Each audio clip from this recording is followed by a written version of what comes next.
Yo, my hotel, man. My hotel. You already know what it is, man. Long time no here, man. We back in it again. You did what I'm saying, revamping it up, man. The resurrection of RBG DNA presents Mighty Solutionality 101 with yours truly, Brother Bossy and Mr. D. Measy. What's happening, Mr. D. Measy? Model up to you, brother, man. Great hearing your voice. Glad we back on. All the technical difficulties we've been dealing with. But I'm grateful, man, because without you, this would be impossible. And without people like you, I mean, as you're seeing right now in this current crisis, the tech people are at the forefront of what's needed to help people, communicate, stay in touch, and keep things going. So, man, brother, thank you so much. And thanks so many others like you who are making great sacrifices and showing why their expertise and skill set is so valuable. Most definitely, man.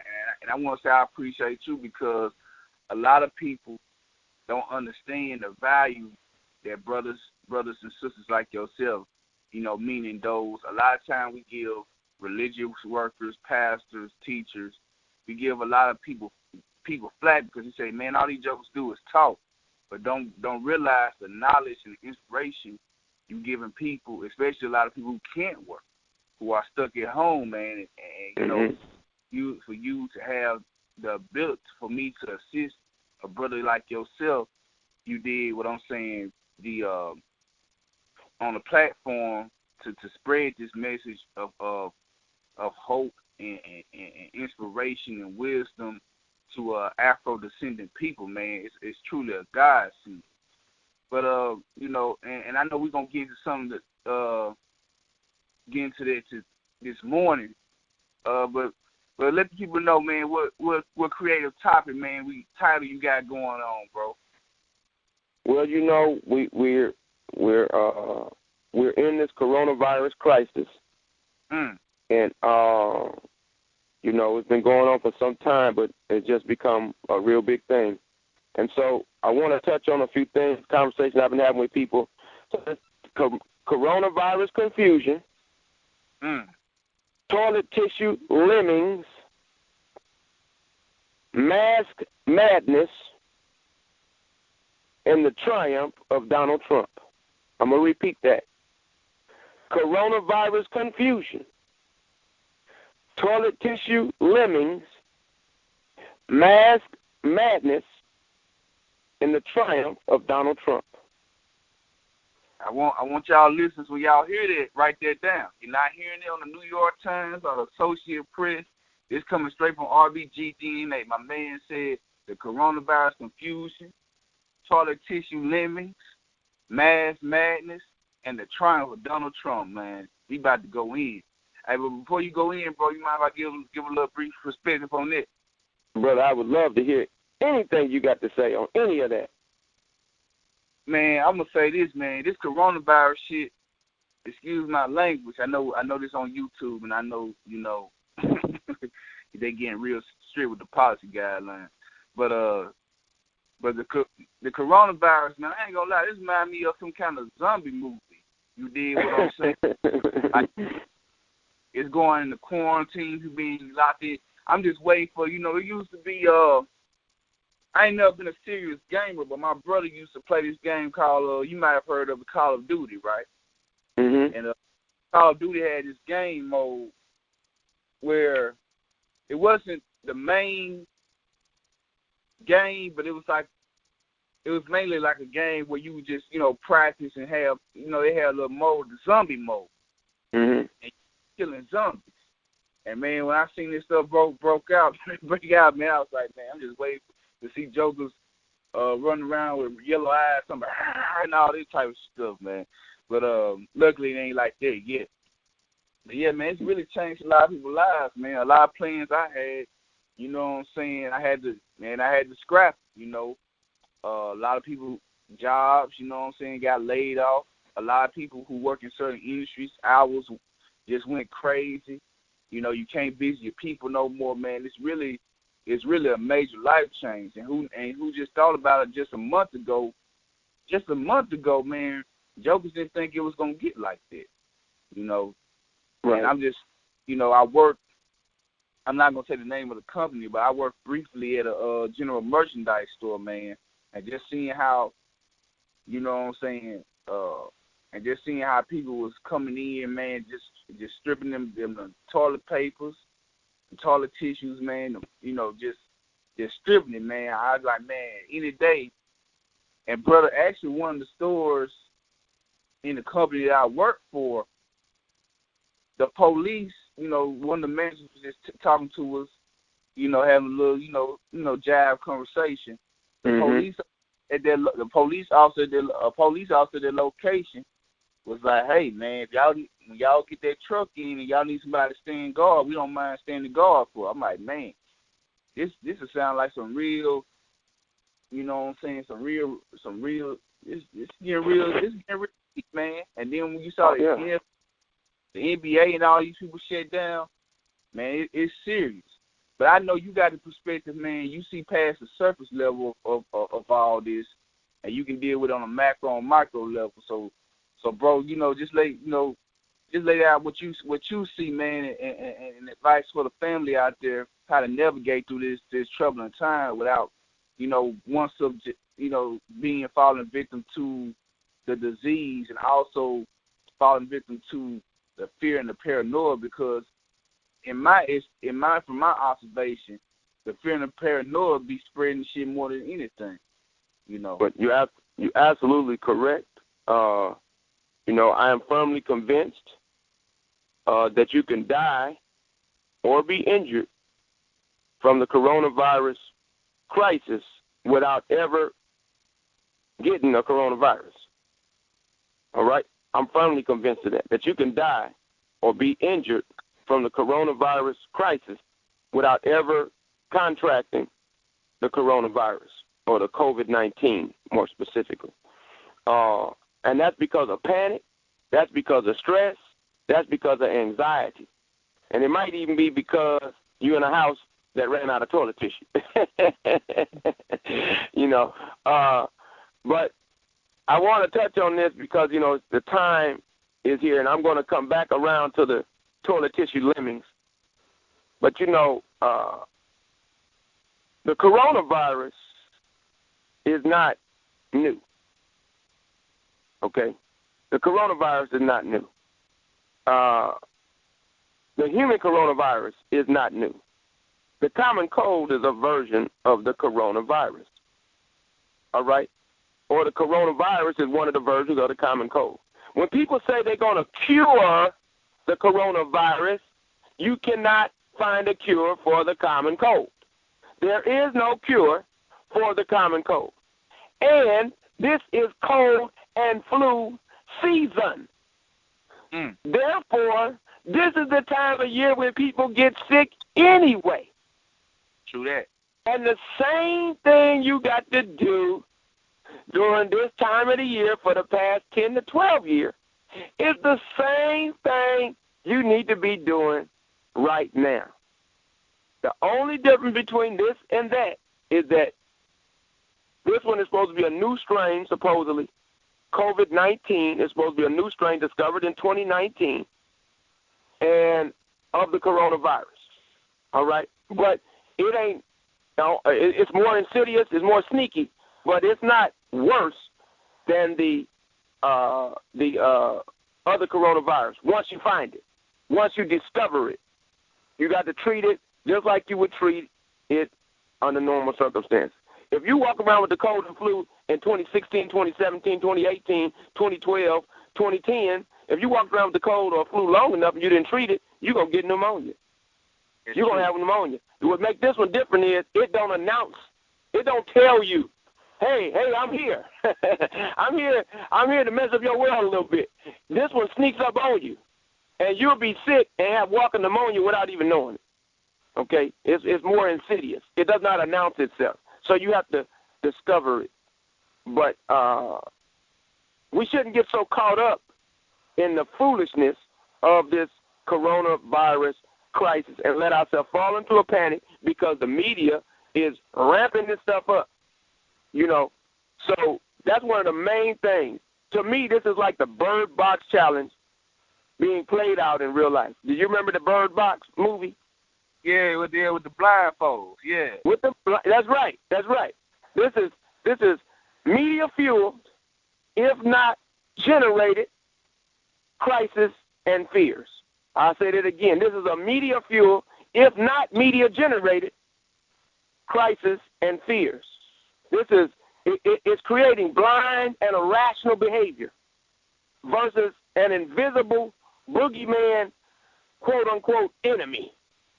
All right, you can't see it, you don't know what it is, but folks are ramped up so much pressure on and got folks so scared that they're not really in their right mind.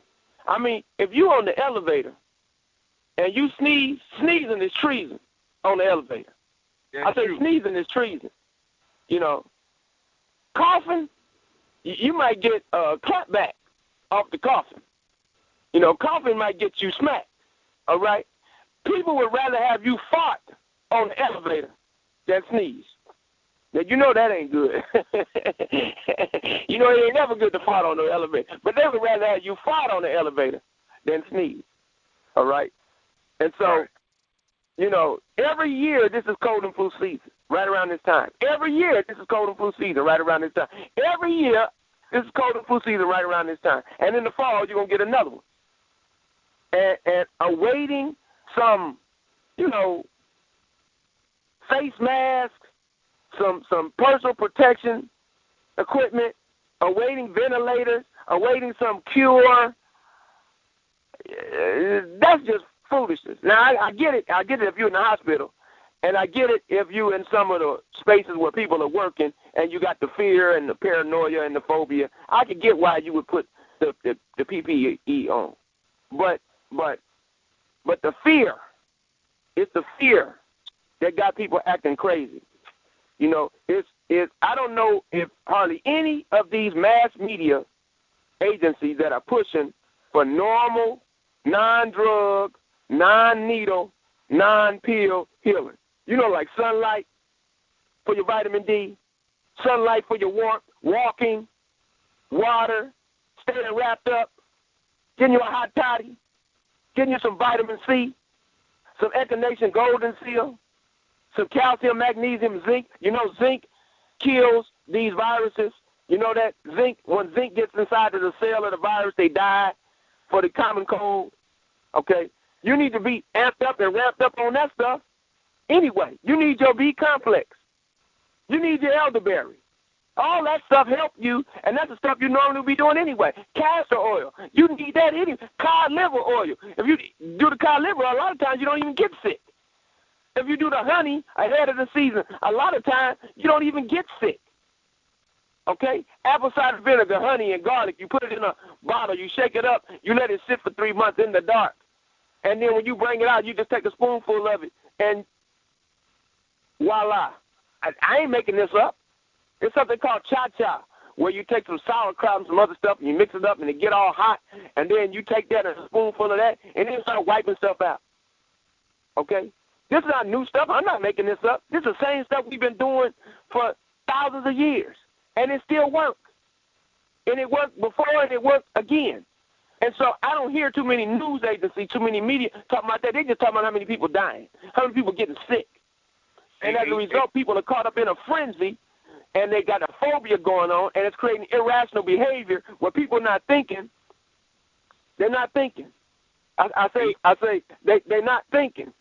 Okay? And so, as a result of not thinking, people is putting their mask on while they're driving in the car. Did you hear me? Right. They got masks on while they're driving in the car. Now, the purpose of the mask is supposed to be to stop the droplets that you got from getting in somebody else's system. Supposedly. But you know people putting the mask on because they think it's going to stop the droplets from getting in their mouth. Right. But they got the mask on in the car, driving down the street with a mask on. Then, while they got the mask on, that they didn't wash when they bought it, and they haven't washed since they worn it. While they got the mask on, you know, if it's a cotton mask, you got to wash that joker every day. sometimes twice a day. If you got a paper tape mask on, you're supposed to change them out and throw them out. Yeah, but yeah. With this mask that they're getting.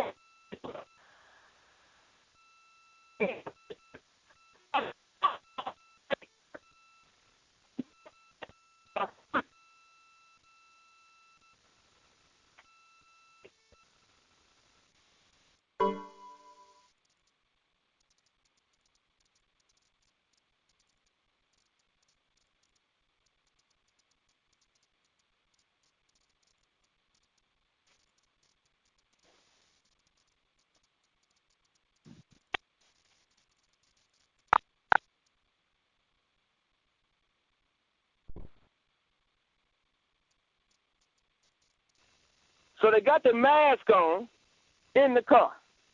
Then they rolling in the car with their mask on, hands on their phone. Like I said, they already touched everything. Then they, then they go into the grocery store. They got to open the door to the grocery store with their hands still on the phone. They got to touch the grocery cart with their hands. Then they go into the store and they touch the items that's on the shelves. Not only they touch the items on the shelves, they touch the shelves. Hand on the phone, mask on the face, walking around the store, holding the grocery cart, holding the basket that you hold your items in, soda in the basket, Cheetos, Fritos, Doritos in the basket, white flour in the basket, white sugar in the basket, honey bun in the basket, donuts in the basket, cookies and cakes in the basket, zoom zooms and wham whams in the basket, Hey, nabs in the basket. hey, bro, pardon me, bro. I know you on the road, man, but goddamn, man, you hitting some points, man. Like I told you, that store I worked there with, man. I seen jokers come in and damn, they was clearing out their frozen food section. I'm looking, I'm like, now I ain't, anybody who knows me, I'm not the most healthiest, the most wise, the smartest eater. I'm not gonna act like I am. But even I know, man, y'all coming in buying frozen pizzas and frozen hot pockets.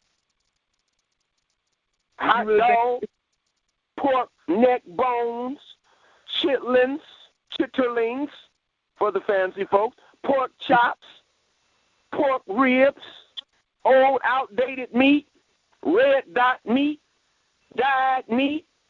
What is that? When they put the barbecue sauce on it because it's about a day from dying, that meat. When they put it in the marinade sauce because it's a day from going bad, that meat. when they smother it in onions and garlic because they know it's a day from going bad, that meat. And charge you extra for the seed. And charge you extra for the seed. Now, mind you, they still got their mask on. Some of them even have gloves on. Then they put their hand in their pocket while they standing in line. And they pull out some money. They pull out a credit card. They swipe the credit card where everybody else swiped the credit card. They hand the money over like everybody else hand the money over. They get their items. They go out the store. They open the door because they had to go out the store, right? Hand still on the basket, hand still on the phone. Go to the car. Open the door. With what? Their hands. Load up their groceries, and get back in the car and put their hands back on their phone while they get in the car with their mask on. What good was that mask? When you touching everything on your face, everything around you, what good was those gloves? Did you wash those gloves every time you touch something? Or did you just keep on touching stuff with your gloves? You know, if you scratch your head with your gloves, the stuff that was in your hair is on your gloves. Right. If you touch something with the gloves, that is on your gloves. So everything you touch with the gloves that you've been touching, you spreading it. You spreading something. Okay? And I'm saying the mask stuff is overblown. The mask stuff is monkey see, monkey do. The mask stuff is not as important as you getting up on your immunity, on taking care of making sure you get enough hydration, drinking your alkaline water, that you're getting fresh air, you're getting sunlight. I mean, they done cleaned out the noodles. They done cleaned out the rice. They done cleaned out the beans. They done cleaned out the tortillas over here. All right? That's gone. Sodas, that's gone. They wiping that stuff out because, folks are home now. And so I just wanted to touch on the coronavirus confusion. All right? It's crazy. It's silly. It's like the Bird Box Challenge played out in real life. It's a media-fueled, if not media-generated, crisis. And the fears are creating blind and irrational behavior versus an invisible boogeyman, so-called enemy. That's what I want to say about coronavirus confusion. Now, let me ask you this, and I want to get your opinion on it right quick before we go to the other part. What you think about? There's been a lot of back and forth, and a lot of matter of fact, you sent me some videos that kind of touched on it, but there's been a lot of back and forth, a lot of ridicule, and then some people are serious about this, about coronavirus not being the real culprit. In fact, coronavirus is actually the cover for some kind of 5G radiation going on. Yeah. Okay. Can I touch on this? Can I touch on it? Yeah. Go ahead. Okay. So this is some bullshit. It's some crazy shit, and it's some stupid shit. And it's not bull, crazy, or stupid because it don't have no plausibility. But the problem is they're trying to say that the 5G is the reason.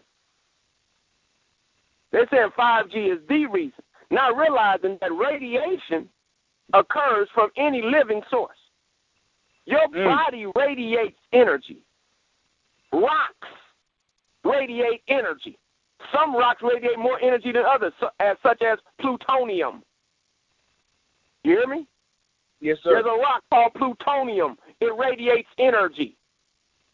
Every cell phone radiates energy. Every microwave radiates energy. Every telephone, every TV, every computer screen, every monitor, every plug, every radio radiates energy. If you live near power poles and power plants, they radiate energy. If you work as a telephone repair person, your body is consuming more radiation energy. And it affects your electromagnetic field. Every electromagnetic field that comes in contact with another electromagnetic field is affected. For better or worse, it's affected. Okay? Sometimes a little bit, sometimes a lot. It's affected. Sometimes it can handle it, sometimes it can't. It's affected. So 5G, talking about 5G, do I got to say it 2 more times? Talking about 5G, like Booker T, remember he used to hold up the 5 fingers? 5 times. then he spin around. All right. Talking about 5G is like trying to say that the icing is what's killing me on a 7-layer cake. It's the icing that's killing me. It's the icing that's giving me cancer. It's the icing that's causing me diabetes. No, fool. It's a 7-layer cake that the icing is on.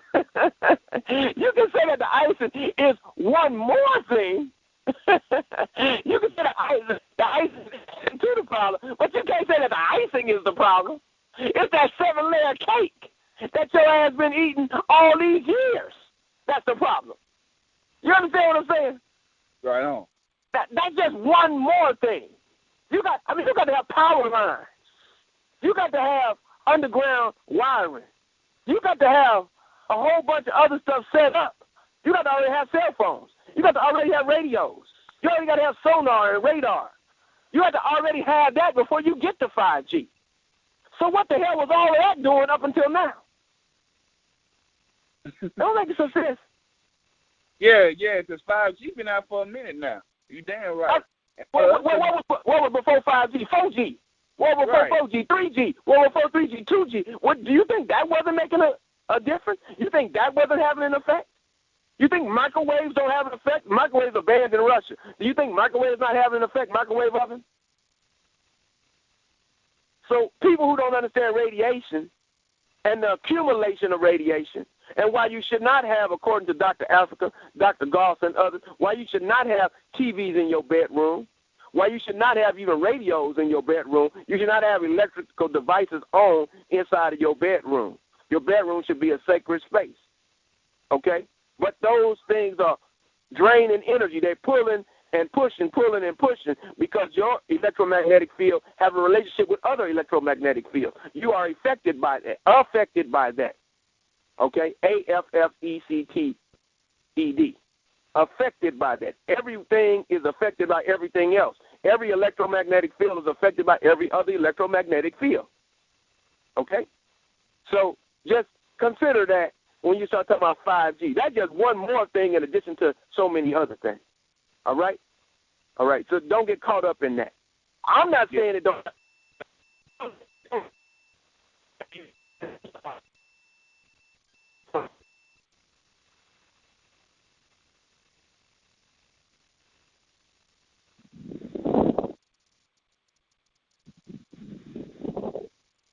That makes some sense, brother?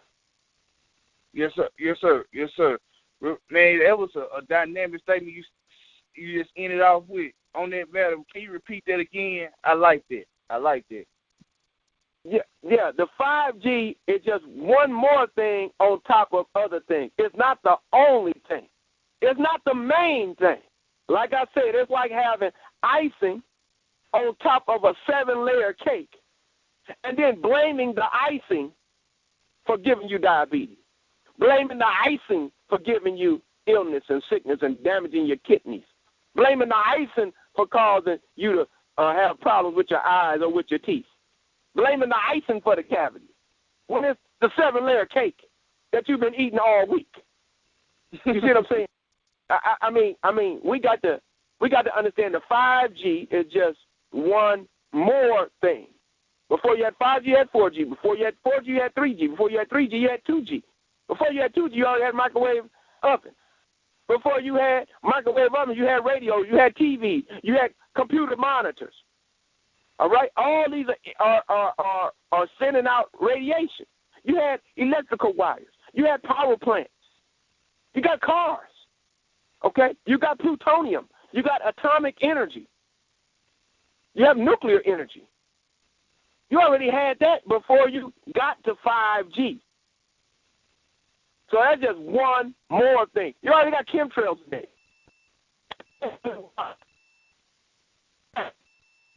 Of the water that you drink. Okay, you got plastic chemicals and other chemicals inside the water you drink. Over 99% of the water that you drink inside America have been poisoned by chemicals that was used to clean up concrete and clean up waste material at various military plants. And that's been going on for over 40 years. And so all that have gotten into the groundwater of Americans. And hardly no American groundwater is safe from that contamination that have come from military plants, from military bases. Okay? You already had global warming. You already had excess pollution in the air, excess pollution in the water, excess pollution in the soil. You already had cloned foods. You already had GMO. You already had seedless fruits. You know God don't make those seedless fruits. That's a man-made stuff. Yes, sir. And whether this coronavirus crisis was man-made in a lab or a series of haphazard events, either one, regardless of which one of those is true, you still got to do what you're supposed to do like you do during cold and flu season anyway. You still got to wash your hands. You still got to drink your water and stay hydrated. You still need to take your echinacea, your golden seal, your vitamin C, your ashwagandha, your cod liver oil, your castor oil, your chicken noodle soup with the cabbage, your cabbage soup, or your chicken noodle soup with the spinach. You need to eat your chicken noodle soup and your crackers. You need your hot tea. You need your ginger. You need your vitamin C. You need the same basic stuff that you needed before. You need your B complex. You need your D. You don't need your D if you're doing cod liver oil. You don't need your D if you're going out in the sun. But you just need the same basic stuff that you needed before. You need to wrap up and stay warm. You need some Vicks. You need to jump in the shower and get you some Vicks.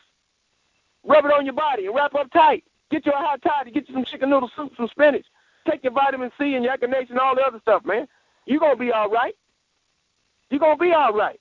You can't let this panic get you caught up in a frenzy chasing after these invisible enemies. What the hell you going to do about 5G anyway? You going to stop them from putting up the towers? You going to stop using the cell phone? You going to stop using the internet? You going to stop using your tablet? I mean, come on, man. Come on. Hey, you know, it's crazy, the jokers who making these videos about 5G, using 5G to make and upload the video. Yeah. It's just madness, man. Coronavirus confusion. And madness. Not March Madness. Not March Madness, brother. Mask madness. Mask madness. Yeah. Hey, before we touch on the last part, the segment of no, we ain't touched on the toilet tissue. Yeah. We ain't touched on the toilet tissue. Because one of my elders in Mississippi asked me about a month ago about what's up with the toilet tissue. He said, Brother Ebo down in Meridian, he asked me, man, what's going on with the toilet? He said, man, you there in L.A., man, what's going on with the toilet tissue, man? He's like, I don't understand the toilet tissue. And I said, yeah, you probably wouldn't understand it because you're not thinking like the people here. I said, you're not putting yourself in the mind of the people here. I said, you thinking about when you in a house, you thinking about you and your immediate family. You're not thinking about having 4 families in one house. See, if you got 4 families in one house, then that changes the dynamics of how you got to operate. And in terms of the Mexican and the Latinx community, and in California and Los Angeles, we got a lot of Mexicans. They not just Latinx, they Mexican, okay? Some of them legal, some of them not legal in terms of, their citizenship status here in America. But they are all human beings. Not all of them. Yeah, they are human beings now. So, but you got a lot of El Salvadorians. You got a lot of people from South America that's not from Mexico, but they come through Mexico in order to get to the United States. Okay, all right. Exactly. So I'm not trying to denigrate the people. I am highlighting there are cultural differences. And one of the things they do is they have a lot of people in one house. They have a lot of families, I should say, in one house. And so if you got 3 or 4 families in one house, then and everybody's home, well, normally the men used to go to work, and some of the women would go to work. But grandma and mama was home, and the babies that normally would go to school, a lot of them is at home too. And so they went out and started buying up some of everything. The noodles, the rice, the beans, the tortillas, the hand sanitizer. They were stealing masks from the hospital. Not the Mexicans were stealing masks, but people, period, were stealing masks from the hospital at that time, trying to get their personal protective equipment to have on stock, so that they wouldn't run out or miss out. And that was back in February, okay? That was back in early March. And when I was asked the toilet tissue, I had to remind them, if you got 4 families in the house and everybody's home and you eating that god-awful crap that they eating, that they know how to make taste good, refried beans and white rice and tortillas, all that starch, and tortilla chips, that's starch, cheese, okay, and then drinking beer. Man, that's a lot of bathroom time. And here you are poor, so you're in a sick house, in a sick neighborhood because of environmental racism. You are sick and tired of these folks that's making each other sick with the coronavirus and the common cold and cold and flu season anyway. And the children got the sniffles, and mom's got the sniffles. Now you done got the sniffles. And y'all sitting up in a sick house, in a sick neighborhood, getting sick from each other. and you making each other sick because you're getting on each other's nerves, and you making them sick and they making you sick. You're damn right you need you some toilet tissue. You're damn right you need you some toilet tissue. And one of the reasons why you see people getting so much, in jail, toilet tissue causes a shank. Toilet tissue causes a fight. All right? But one of the reasons why you see people getting so much, because if your next door neighbor is walking down the street with a 24-pack of toilet tissue for their house, or a 48-pack of toilet tissue, rolling it in a cart, or walking down the street with it, pulling out the car, you can see that. You can't see everything else they got, but you can see that. Then not only your next door neighbor get it, your next door neighbor get a big old thing of toilet tissue. Then the person down the street gets some toilet tissue. I'm talking about 24, 48-pack. Guess what you gonna do? Shit, you better toilet tissue up, bro. Yeah, because you think if I go to the store to go get my pack, it's gonna be gone because they buying it. So because you see them getting it, you gonna get it. You don't even need no extra toilet tissue right now, but you're gonna get some just in case they run out and you can't get it when you need it. Because Lord knows one of the worst things in the world is to be in the bathroom and roll the roll and the roll is gone. And you you dangling looking for something to wipe the dangle with. That's one of the worst feelings in the world. And won't nobody bring you none, and ain't nothing to bring. That's a horrible feeling, brother. That's a horrible feeling. All right? Dave Chappelle famously called it mud butt. Mud butt, yeah. So, mind you, if you can't understand it on the toilet tissue, like you say, well, yeah, I understand that one part, but just understand now, look. When we was teenagers, man, you don't have to be a teenager, but here, let me just up it. If you see your neighbor go get a gun, and then your neighbor's neighbor go get a gun, and then the person down the street go get a gun, guess what you gonna do? See, you trying to get some iron. All right. Not because you like guns, not because you know anything about ammunition, not because you go to the gun range and go shooting, not because you ever been hunting, not because you even like killing, but because they got guns, you feel like you need a gun. I'll show you on another level. You saw this when folks was teenagers, and sometimes when they got older, like 40. But your next door neighbor is a woman, and she gets pregnant. She get a boyfriend, she get pregnant. Then your next door neighbor get a boyfriend, and she get pregnant. And they showing off their baby bump. Then, of course, the girl down the street, she see them, and, of course, she get a boyfriend, she get pregnant. Whether she got a boyfriend or not, she get pregnant. And all three of them got baby bumps. What do the girl in your house want to do? Oh, she don't get it, bro. I see that. Okay. Now, sometimes that make them say, well, look, that make me not want no baby, right? But oftentimes, monkey see, monkey do, right? They got a baby bump. They bragging on their baby bump. They getting all that attention for having the baby bump. I want me some of that attention, too. And so then they go get pregnant. They ain't thinking to the third, fourth, and fifth step. They ain't thinking about the consequences, long-term consequences of their actions. They're not thinking about what type of strife this is going to cause and how this might hamper what it is they got going in their life. They're not thinking about that right then. They see the other people doing it, they go do it.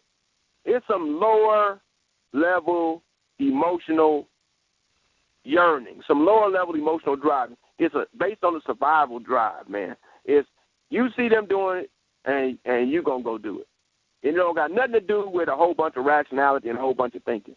It's, in this case, it's toilet tissue lemmings.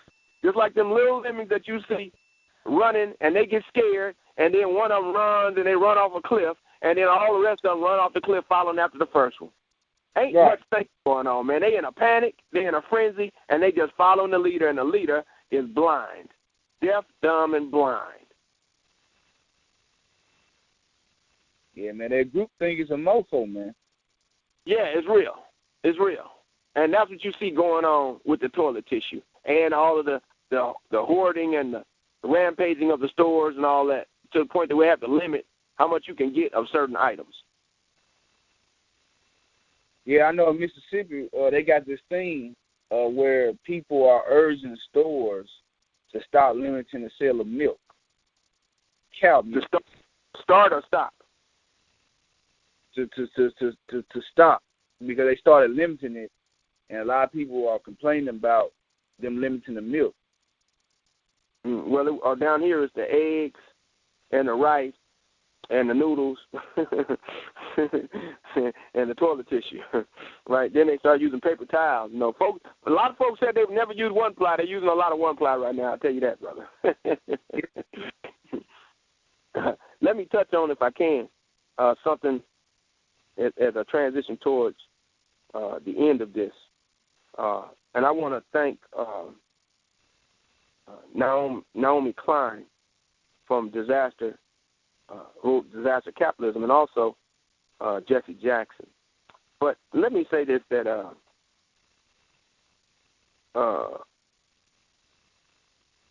Bernie was and is correct.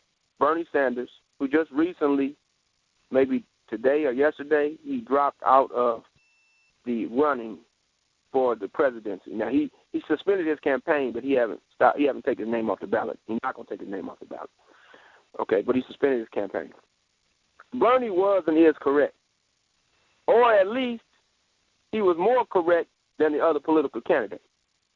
Now, I'm not a big Bernie fan, but I respect the fact that so many intelligent people recognized that what he was promoting was worthwhile to investigate and worthwhile to implement, and that he had been, and appreciated the fact that he had been consistent since the 70s with his message.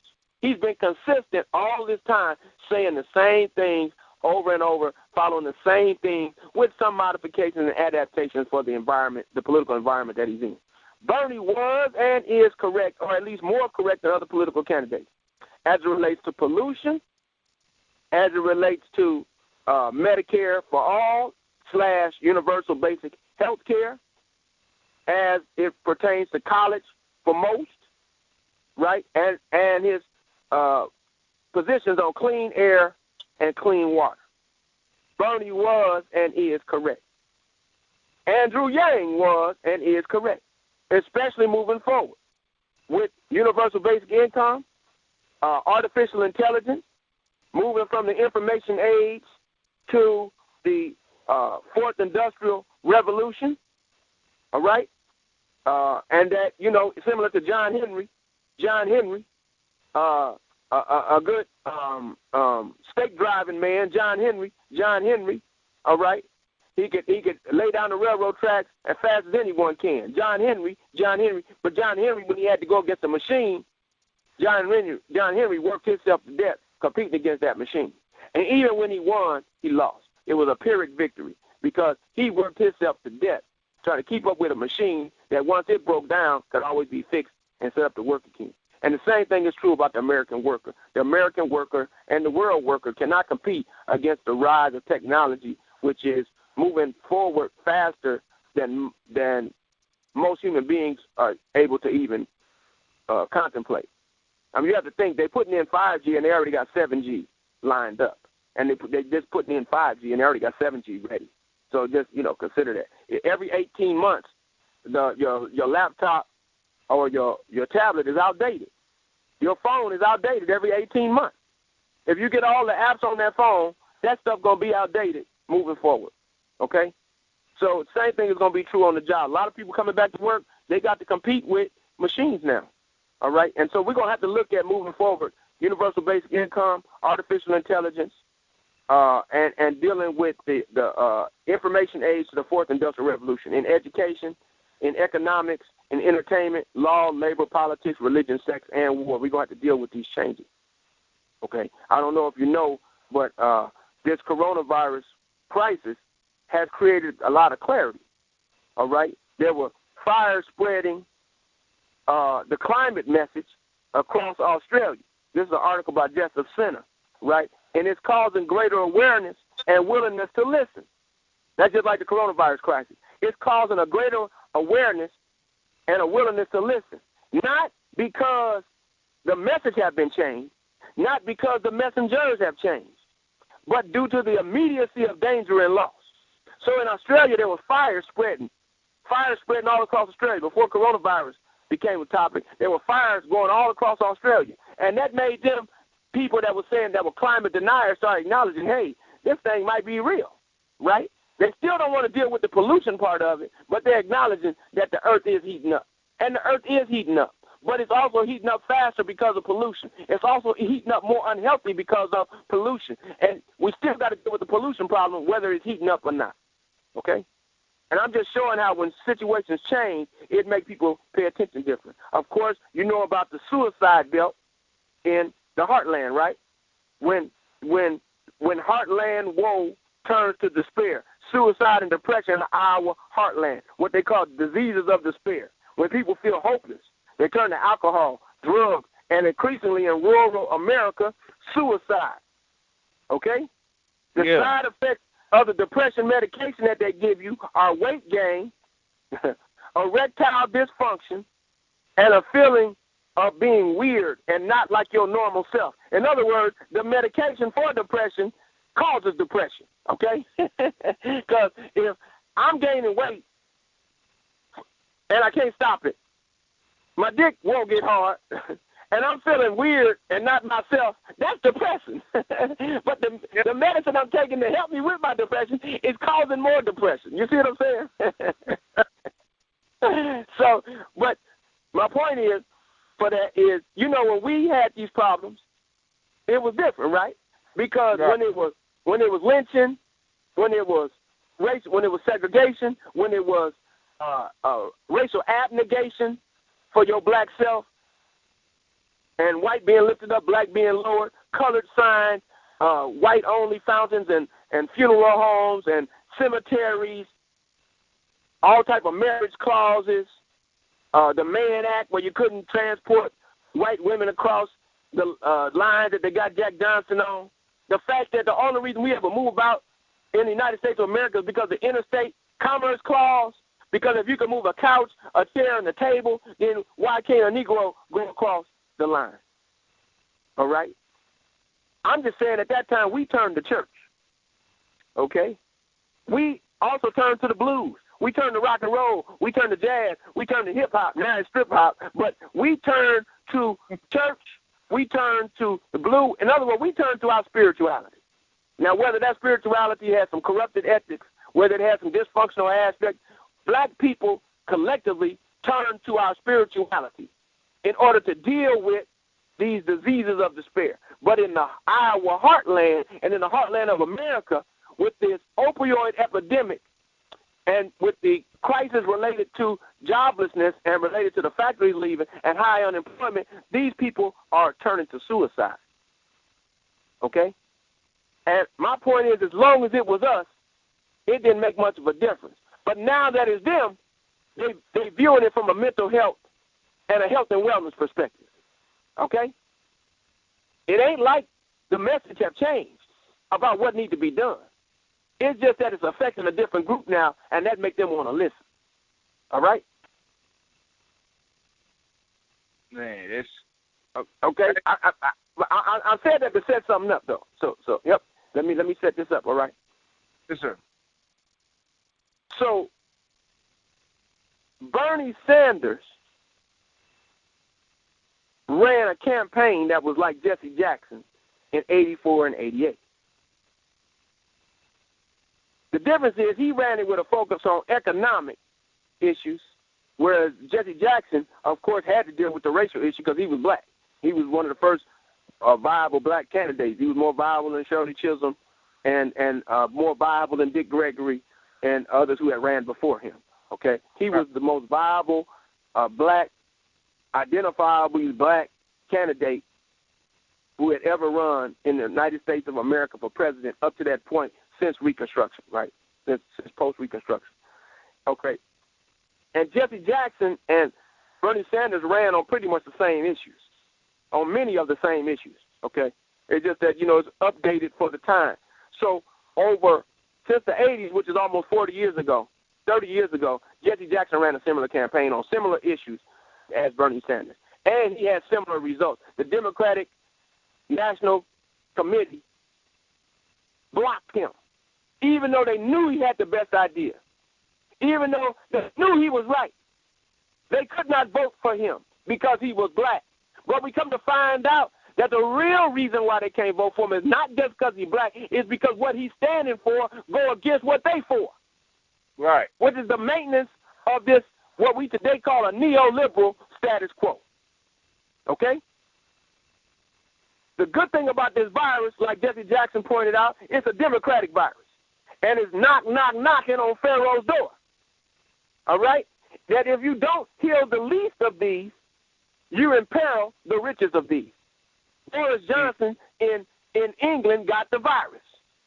One of the Saudi princes got the virus.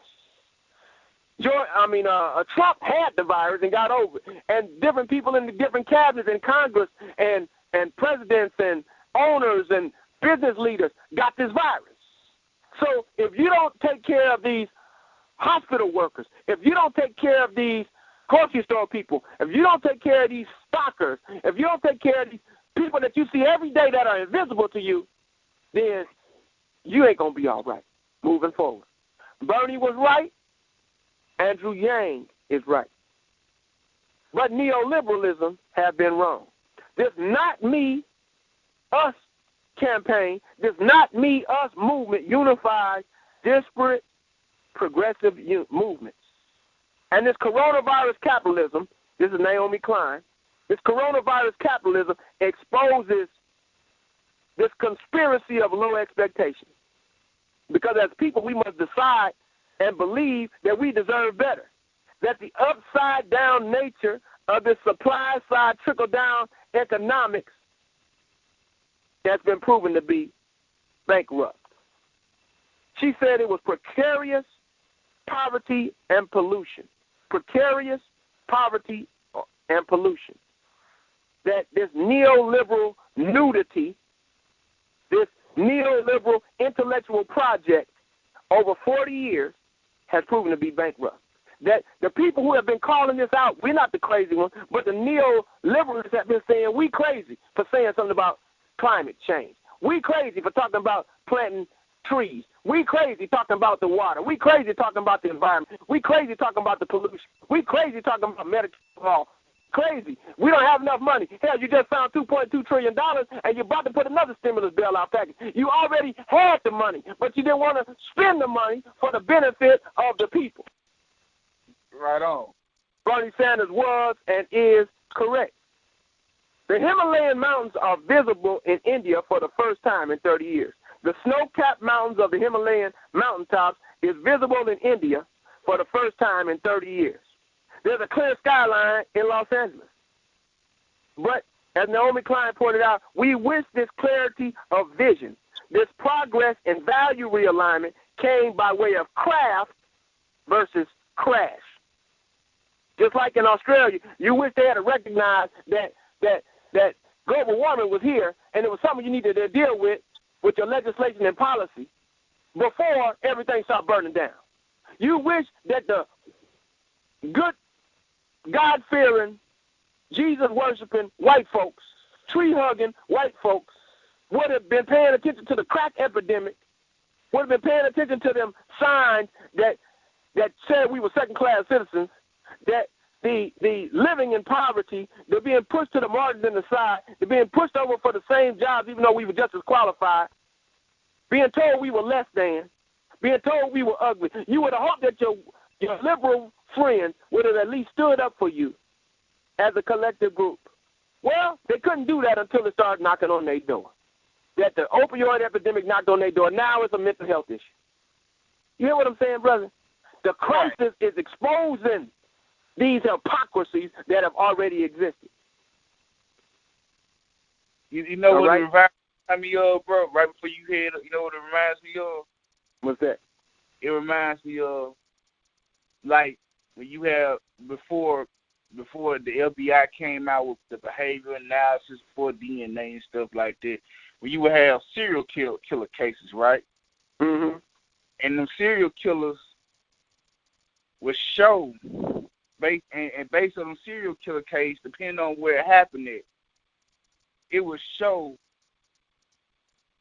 the class divide, the racism, the government corruption, the police corruption going on. And you will see, like, for example, a serial killer might start killing black victims. Oh, it's a nigger problem. But then when they start killing white victims, oh, shit. You know, all they start they go from killing prostitutes, now you killing the wives of reputable men. Right. So it started, when it was a prostitute, it was just them hoes. Yeah. Right.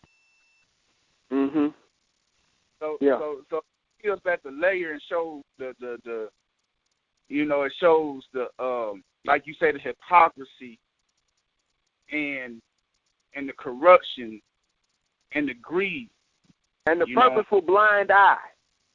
Right. Right. It's hard to wake up a person that's playing sleep. You know. It's not that they don't know; it's that they don't give a care about you. You know. Their value system, their priorities is not in your direction. It's in their direction. They're trying to maintain profit and power. And they sacrifice you and me at the altar of profit and power. No. Can I go further? Yes, sir. Yes, sir. So crisis, you know, what they call risk-averse behavior. Crisis allows you to take on risk-averse behavior, and it opens you up to new ideas and new policy, because the crisis makes you, panic, and it makes you see things in a different way because it's touching you. And so now you're willing to take risks that you wasn't willing to take before, and it makes you open to new ideas and new policy for a small window, okay? So, crisis for some people equals opportunity. And whether this is a man-made virus in a lab or a series of haphazard events, some people believe in never letting a crisis go to waste. Mm-hmm. I'm here to tell you that the devil is doing his job. How about me and you? What you and my excuse or excuse is. I'm posing this to the mirror, okay? The devil is doing his job. How about me and you? What is your excuse? What is my excuse? What are your excuses? And what are my excuses for not doing what we're supposed to do? Right now, I want to focus on some non-prepared nationalists, some non-prepared woke folks, and some non-prepared champions of consciousness. You've seen these folks on the internet. You've seen them at your local meetings. They've been around since at least the 80s. I don't know if you remember Steve Coakley and some others who came long before, but you've always had these alarmists, these champions of consciousness, these woke folks. We call them woke today. These nationalists. But now the coronavirus has exposed, we got a lot of non-prepared nationalists. Right. I don't need to poke on or pick on or poke at and blame sleep sheep. I mean, you know sleep sheep, the so-called sheeples. You know what it's like for that sleep, that's deaf, dumb, and blind. I mean, they just not going to that meeting. Or they're not going back to that meeting. They're not tuning in to the same YouTube channels you're tuning in to. If they are, they ain't telling nobody. Okay? So certain books they're not reading. And if they are, they're not letting you know that they're reading. Okay? And if you talk about it, y'all come to different conclusions. So I'm not talking to the folks that's the sleep sheep.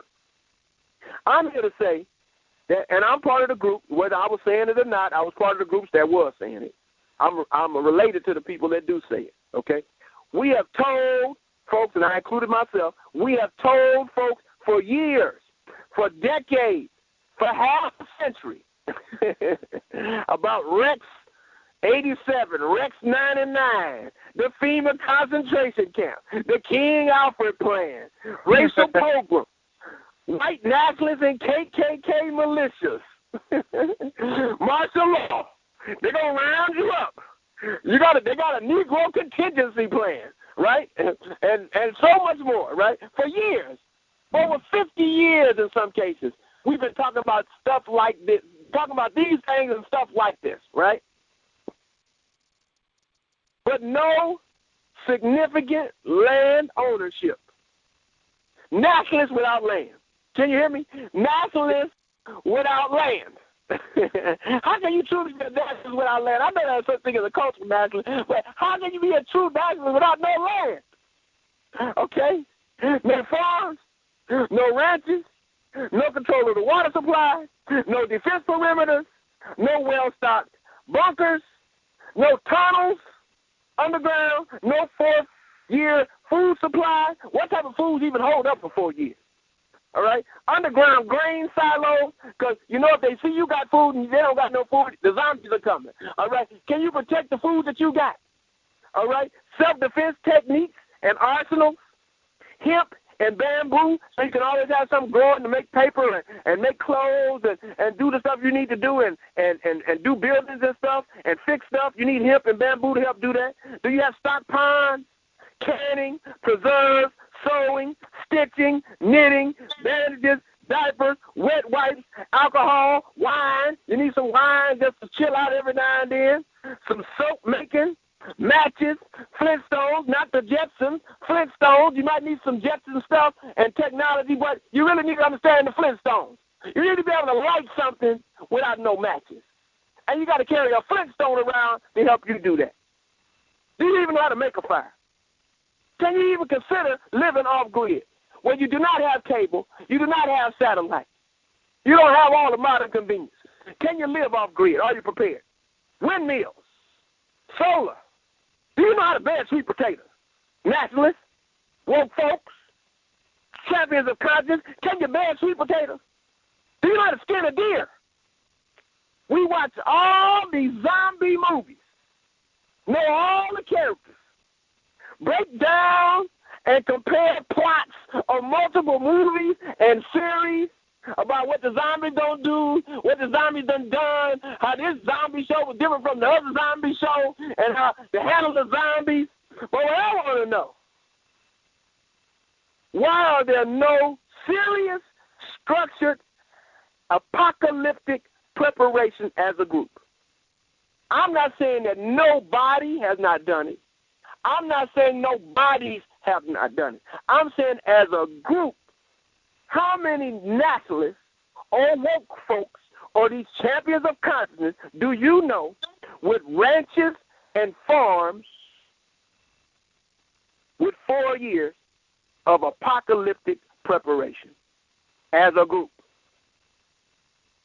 Am I making some sense, brother? Making perfect sense. You make Am I making some sense? Yes, sir.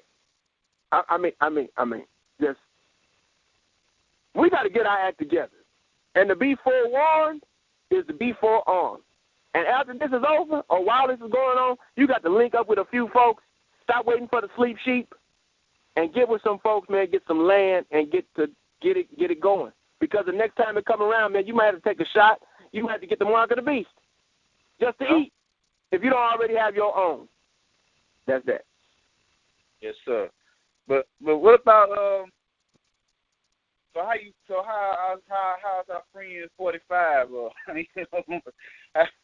you think about his performance in this situation? Well, you know, the last topic is the triumph of Donald Trump. So, you know, we got to give props to 45. We got to give props to Agent Orange. We got to give props to the liar in chief. We got to give props to Donald Trump, man.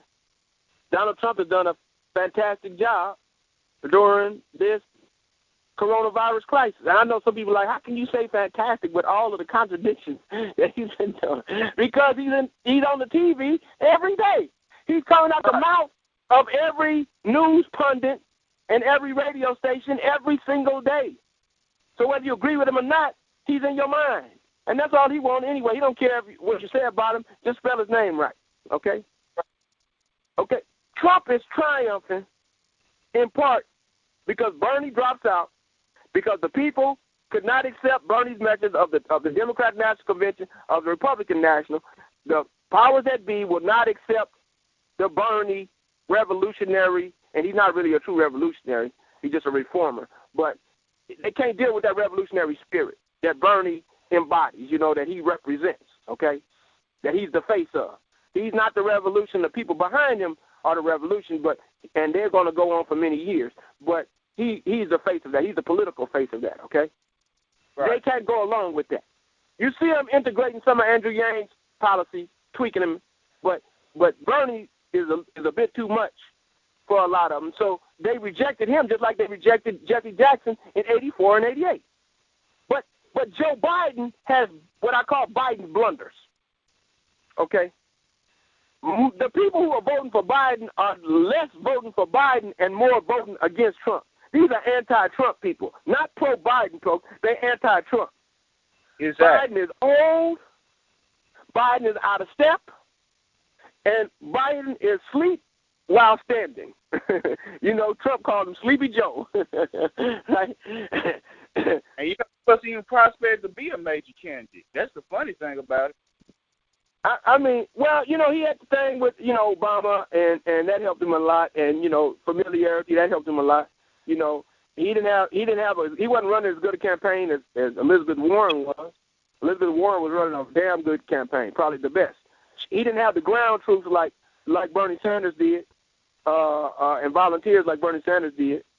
But what he did have, and he didn't have the technical connectivity with the internet like Andrew Yang had. But what he did have is the establishment. Biden had and still does have the establishment. So they showed up for him when his ground game was weak, when his media presence, his social media presence was low, and when his support troops was not as amped up and more oriented toward revolution and progressive change like Bernie. Biden's blunders, though, once again, he's old, out of step, and sleep while standing. Trump called him Sleepy Joe. He's a cognitive catastrophe waiting to happen. He has a hideous record of racist policy, white supremacist tolerance, and a whole bunch of pre-Obama flip-flops. Yes, sir. Okay? I mean, when you listen to him talk, he sounds like he's confusing himself while he's talking. He needs some B-complex vitamins. He needs a foot detox. He needs a nutrient-dense diet. He needs a heavy metal detox. He needs some stem cells, some new brain cells. Hell, he needs a carousel because listening to him is like going on a roller coaster ride, all right? Joe Biden is old, out of step, and sleep while standing. He's not old because he's in his 70s. He's old because he's out of step, and he sleep while standing. A cognitive catastrophe waiting to happen again and again. And that's why, in part, Trump is triumphant. Now, you got to learn to love an open devil. Learn to appreciate a gift when you can get it. Get it? Yes, sir. Okay? Got it? Got it, man. Good. Trump is triumphant. Trump is triumphant because he was rich and born. He is rich and he was born into riches. Trump is triumphant because he comes from some German-American pimps. Trump is triumphant because he's rich and famous. Trump is the owner, or was the owner, and is the owner, but he was the owner, but he still is the owner. Ha-ha, magic. Casinos, the Boardwalk, New Jersey, junk bonds, hotels, Mar-a-Lago, TV show. He been raking in the dough. I'm thinking about Yo Gotti and Nicki Minaj. Rake it up, rake it up. Rake it up, rake it up. He is raking in the dough before he became president, and sure enough, since he became president, they broke all kind of laws. The emoluments clause, he broke that as soon as he got in. And they didn't even call that up during the impeachment. That wasn't even in the impeachment. He broke the emoluments clause as soon as he got in 2016. He's not even supposed to be president. Trump is a Democrat and a Republican, but he is neither a Democrat or a Republican. Trump is a Trumpite. Trump is for Trump. Trump is not no low-down racist. If Trump can avoid paying you, he don't care what color you are. If he can get off by not paying you, he going to avoid paying you. Trump got dirt on everybody. He got them politicians by the short and curlies. Let's play hardball. But Chris Matthews is gone. Chris Matthews is gone. Trump is still in. Chris Matthews is gone. But Donald Trump is still there. Trump is triumphant. He attacked and smeared the Obama campaign triumphantly. Dragged Hillary Clinton through the mud. Crooked Hillary. Bad Hillary. Lock her up. Lock her up. Lock her up, Hillary. Before and after the 2016 campaign and election. And he's in pictures with her own Bill Clinton. He's in pictures with Jesse Jackson and Al Sharpton and Don King and Snoop Dogg and a host of other stars, celebrities, and power brokers, big and small. You would lose track trying to keep up with all the photos that Trump is in, with all these different celebrities. You hear what I'm saying? Exactly, man. Trump is triumphant because he successfully dog-walked his Republican presidential opponents. He gave all of them names. Talked about their hands, talked about their heads, talked about how they look, talked about how they walk. Just dog-walked them. He was totally out of bounds. But his name that he called people stuck. The names that he called people were repeated. The names that he called people made people laugh at the people he called the names of, and it made them laugh with him. They're laughing at you, but they're laughing with him. I said they're laughing at you, but they're laughing with him. He done broke all the rules. Trump is triumphant. Trump lies in your face, contradicts himself, then denies that he lied in your face, and then he loud talks and dismisses you when you call him on it. Over and over again. They just got him for he was talking about voting, absentee voting, right? Mail-in voting. And he was talking mad against it. They reminded him that he did absentee voting. Then he excused it. And then, come on, man. Trump be lying right in your face. And I still say Trump is one of the most honest politicians we've had in the last 30 years on the presidential, on the national scene. Okay, even though he lied all the time, he's one of the most honest. Because he lets you know exactly where he's coming from. Oh, yeah. Okay? I got to say, I love it. I love me some Donald Trump. I said that a long time ago. I love me some Donald Trump. He's an open devil. He broke the code, and he's staying in control. What code did he break? What code did he break? The code that make him supposed to act like he like you. The code that make him supposed to act like he care about you. The code that make him supposed to be kind and considerate and discreet and nice while he messes over you. He can mess over you, but he shouldn't disrespect you. He can disrespect you with his actions, but he shouldn't disrespect you with his words. Trump done broke the code. He tells you straight up where he's coming from. He's the most honest politician we've had on the national scene. He just recently said that he thinks that a certain type of voting hurts Republicans. Right? And so he's for the gerrymandering. He's for the mix-up and taking folks off the voting rolls. Trump is triumphant as long as he keeps the checks rolling in. I say Trump is triumphant as long as he keeps the check rolling in. Trump got the stock market on the roll since he went in office. Actually, the stock market was on the roll before he got in office. But he takes all the credit. Yeah, for the success of the stock market.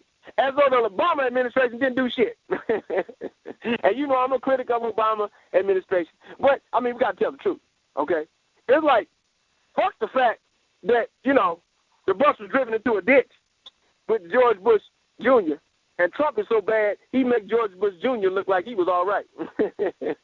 They used to call George M.F. Bush Jr. Yep. George M.F. Bush Jr. Now Trump is Donald M.F. Trump. He done took the man's middle name. But fuck the fact that the bus was driven to the ditch.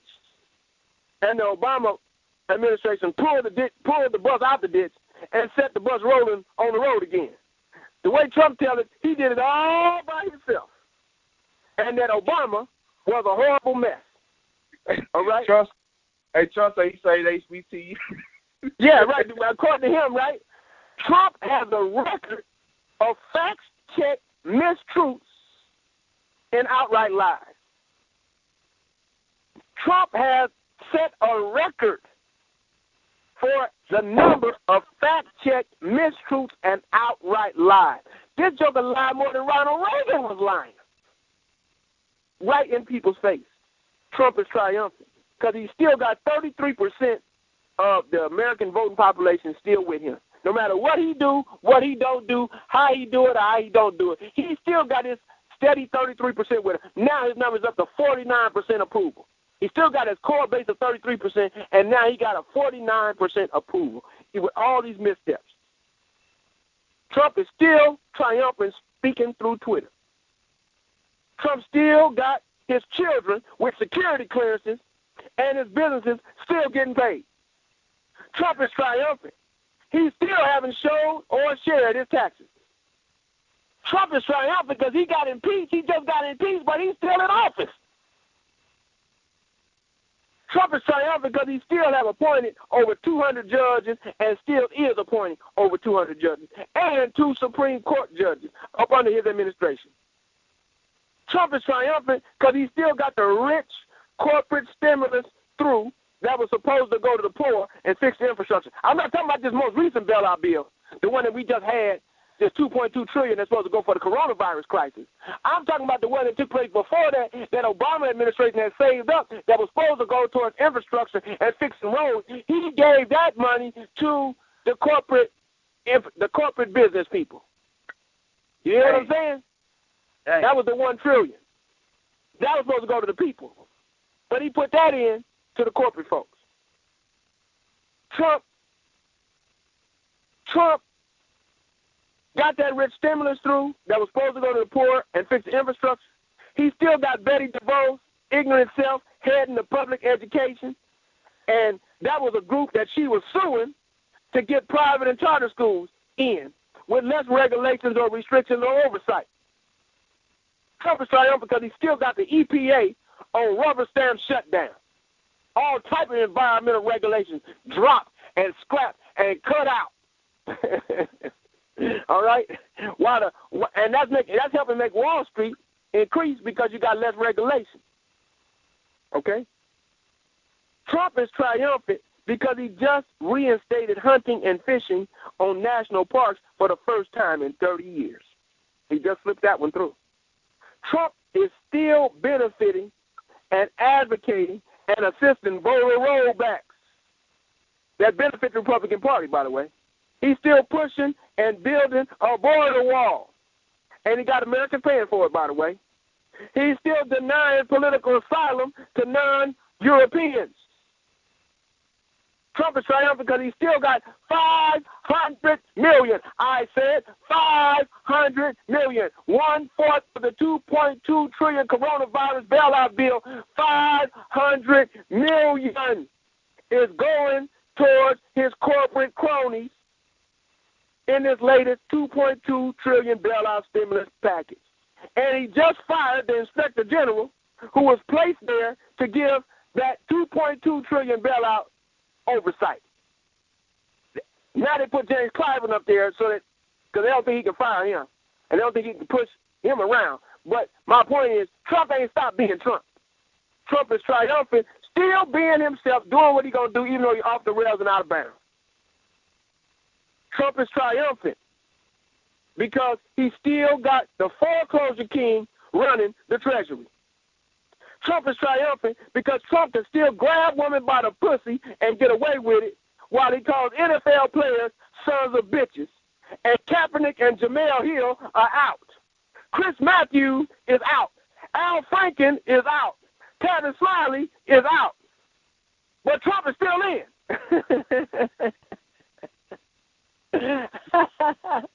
You got to learn to love an open devil. All right?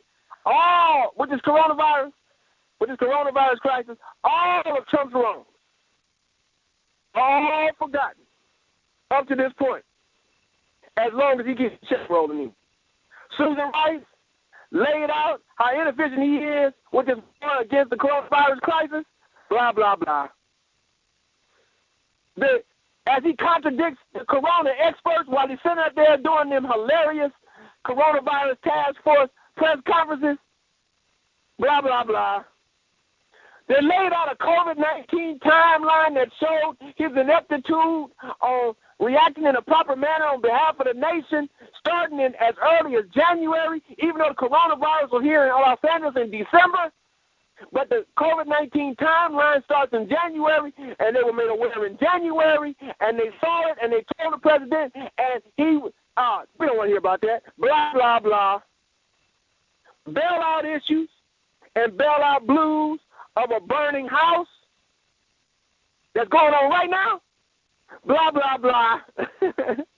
What I want to know is, what is your black agenda, black leaders?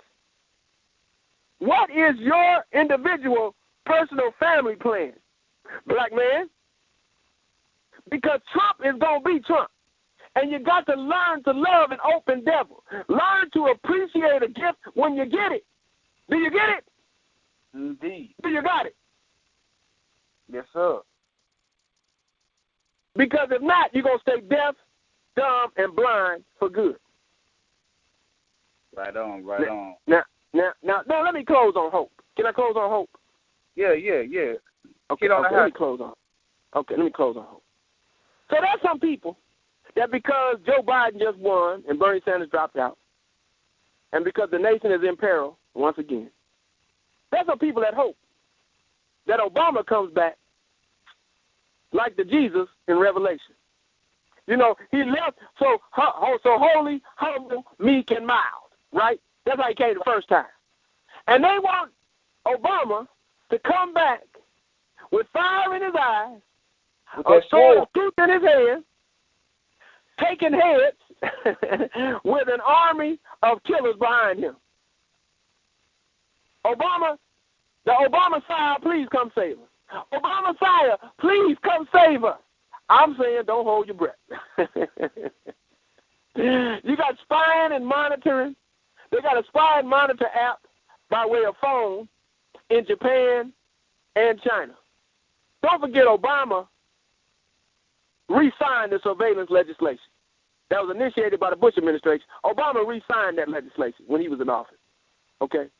I know you want the Obama side to come save you. But you do know that Obama was for the drone attacks using phones as bullseye targets while the so-called terrorists abroad in their own land, on their own home soil, were at their houses, at funerals, and at weddings. You do know that Obama was for those drone attacks. You do know that he re-signed the surveillance legislation that was initiated by the Bush Jr. administration. You do know that he chose Joe Biden, Sleepy Joe, sleeping while standing Joe, cognitive catastrophe waiting to happen, Joe Biden. So if you're holding your breath, waiting for Obama to come back like Jesus with fire in his eyes, a sword of truth coming out his mouth, and taking heads off with an army of killers behind him, don't hold your breath. Place your trust in Almighty God. Look in the mirror and find a friend. Get up on a black agenda. To be forewarned is to be forearmed. Get your vitamins. Get your sunlight. Get your hydration. Drink your alkaline water. Get your cod liver oil. Get your castor oil. Loved ones, call and check up on them. Do not leave your elderly parents and relatives in the house by themselves without giving them a call or going to take out their trash or helping them out around the house. You might even have to move them into your house, out, and take them out of the old folks' home and out of their home. Or you might have to go in their home. Even though it smells like liniment and mothballs up in there, go on in there anyway. Okay? Love yourself. Love one another. Know thyself. To love thyself, to save ourselves. One life, one love, one enemy, one God, one aim, one destiny. Motto. Tell May we prove worthy of abundant prosperity and continue to be a blessing to others, especially those most in need. Yes, sir, my old tell, man. Thank you, family. And we'll be back for another edition of RBG DNA Presents Knowledge Solutionology 101 with our professor, our man, D. Meeks.